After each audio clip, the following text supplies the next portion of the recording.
आप सभी को मेरा नमस्कार। मैं किशोर कुमार साहू। आप देख रहे हैं इंजीनियरिंग मैकेनिक्स। और इंजीनियरिंग मैकेनिक्स में हम कंपोजिट प्लेन फिगर के लिए सेंट्रॉइड फाइंड आउट कर रहे हैं। आज के लेक्चर में हम प्रॉब्लम नंबर 4 सॉल्व करेंगे। प्रॉब्लम नंबर 4 है find the centroid of the plate with circular hole as shown in figure. एक रेक्टेंगुलर प्लेट हमें दिया हुआ है इस तरीके से, जिसका विड्थ जो है 20 सेंटीमीटर है और हाइट 30 सेंटीमीटर है। इस रेक्टेंगुलर प्लेट में एक सर्कुलर होल है जिसका डायमीटर 15 सेंटीमीटर है। ये होल कट करके निकाला गया है इस प्लेट से। और ये जो होल है उसका सेंटर का पोजीशन दिया हुआ है रेक्टेंगल के टॉप एज से 10 सेंटीमीटर नीचे और बॉटम एज से 20 सेंटीमीटर ऊपर है। और ये 20 सेंटीमीटर हॉरिजॉन्टली देखें तो 20 सेंटीमीटर के सेंटर पे, मतलब रेक्टेंगुलर प्लेट के सेंटर पे ये होगा हॉरिजॉन्टली। और वर्टिकली ये डिस्टेंस दिया हुआ है 10 सेंटीमीटर टॉप से और बॉटम से 20 सेंटीमीटर। ये सर्कुलर होल का सेंटर का पोजीशन है। क्लियर है? तो ये जो रेक्टेंगुलर प्लेट है जिसमें से होल कट करके निकाला गया है ना, तो रिमेनिंग जो एरिया आपको दिखाई दे रहा है, ये जो साइडेड एरिया है, जो कलरफुल एरिया है, इसका हमें सेंट्रॉइड फाइंड आउट करना है। ठीक है, तो सेंट्रॉइड फाइंड आउट करने के लिए हम पहले की तरह एक्स और वाई एक्सिस कंसिडर करेंगे। बॉटम एज पे हॉरिजॉन्टल एक्स एक्सिस और लेफ्ट एज पे वर्टिकल वाई एक्सिस कंसिडर करेंगे, जिसका ओरिजिन पॉइंट ओ है। और इस एक्स वाई एक्सिस के रेफरेंस में हम सेंट्रॉइड का कोऑर्डिनेट पोजीशन कैलकुलेट करेंगे। क्लियर है? तो सबसे पहले हम लोग क्या करेंगे, इस पूरे कंपोजिट एरिया को, अब ये कंपोजिट एरिया है क्योंकि यहाँ पे एक रेक्टेंगल और एक सर्कुलर प्लेन सरफेस है। तो कंपोजिट प्लेन फिगर है तो दो एलिमेंट में इसको ब्रेक कर सकते हैं। एक rectangle element O A B C, ठीक है, और एक सर्कुलर होल है। तो दो एरिया है। तो रेक्टेंगुलर ओ ए बी सी के लिए विड्थ 20 सेंटीमीटर, इसको आप 20 सेंटीमीटर कर लेंगे और हाइट जो है 30 सेंटीमीटर है। क्लियर है? वैसे ही सर्कुलर प्लेन फिगर है, प्लेन है, तो इसका रेडियस 7.5 सेंटीमीटर और डायमीटर 15 सेंटीमीटर दिया हुआ है। क्लियर है?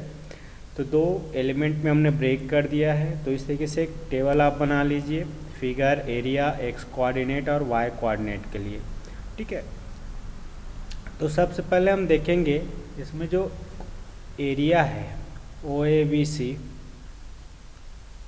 उसका सेंट्रॉइड कहाँ पे होगा, है ना। तो हमने उसका देखिए रेक्टेंगल है तो इसका सेंट्रॉइड का पोजीशन हमें पता रहता है ओ ए बी सी का।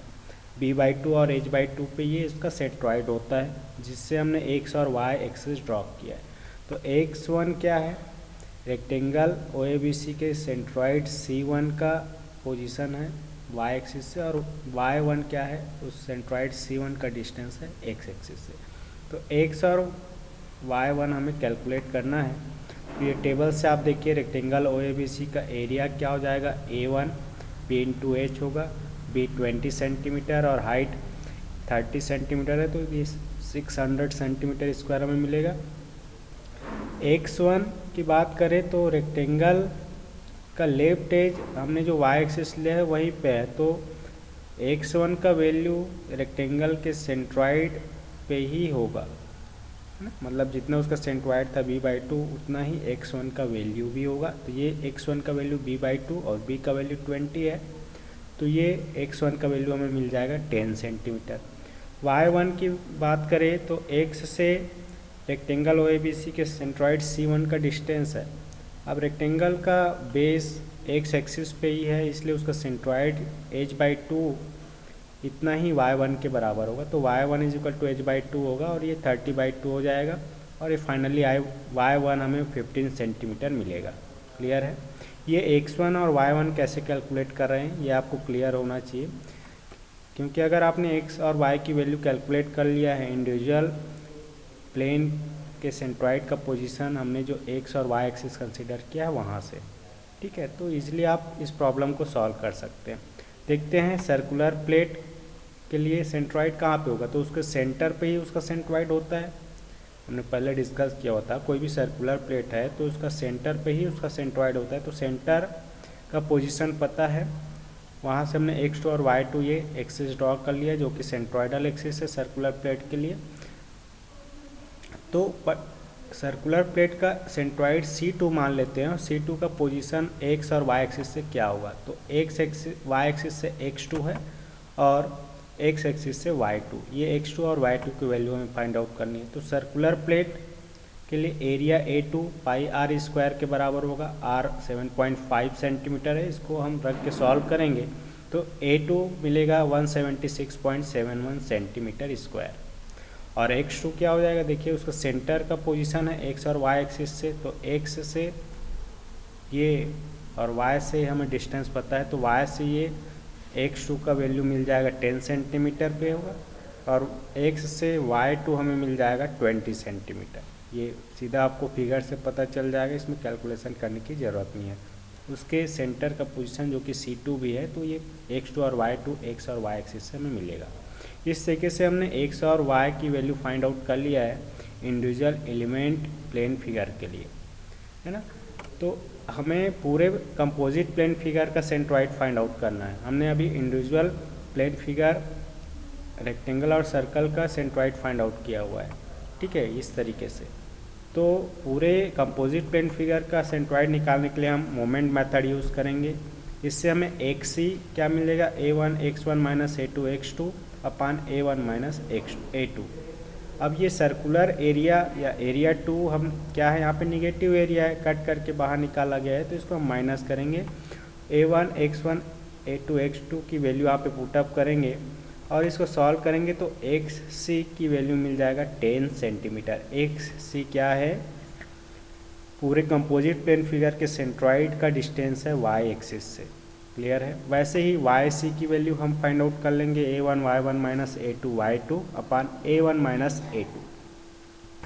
वैल्यू आप पुटअप कर दीजिए, a1 y1 और y2 की वैल्यू हम पुटअप करेंगे टेबल से लेके, ठीक है, और इसको हम कैलकुलेट करेंगे तो yc की वैल्यू हमें मिल जाएगा 12.91 सेंटीमीटर। क्लियर है। अब ये yc क्या है, कंपोजिट प्लेन फिगर के सेंट्रॉइड का डिस्टेंस है x एक्सिस से, वर्टिकल डिस्टेंस है। इस तरीके से हमने कंपोजिट प्लेन फिगर के सेंट्रॉइड का पोजीशन फाइंड आउट कर लिया है, x 10 सेंटीमीटर और yc 12.91 सेंटीमीटर। अब बाय फिगर इसको शो कर सकते हैं, जैसे y डैश हमने एक्सिस ड्रॉ किया है y के पैरेलल और कितने डिस्टेंस पे, x डिस्टेंस में, मतलब 10 सेंटीमीटर के डिस्टेंस पे। तो ये सेंट्रॉइडल y एक्सिस है। वैसे ही हमने horizontal axis x dash axis draw किया है x के पैरेलल, जो कि x से y से डिस्टेंस पे होगा, मतलब 12.91 सेंटीमीटर के डिस्टेंस पे होगा, है ना। तो इस तरीके से दो एक्सिस हमने ड्रॉ किया है और दोनों का जो इंटरसेक्टिंग पॉइंट होगा वही कंपोजिट प्लेन फिगर के लिए सेंट्रॉइड होगा, सेंट्रॉइड C। और इससे जो एक्सिस हमने ड्रॉ किया हुआ है x डैश और y डैश एक्सिस, ये सेंट्रॉइडल एक्सिस है ना। इस तरीके से हमने पॉइंट C फाइंड आउट कर लिया, जिसका लोकेशन हमने जो x और y एक्सिस कंसिडर किया है वहाँ से 10, 12.91 पे इसका ये पोजीशन होगा। क्लियर है।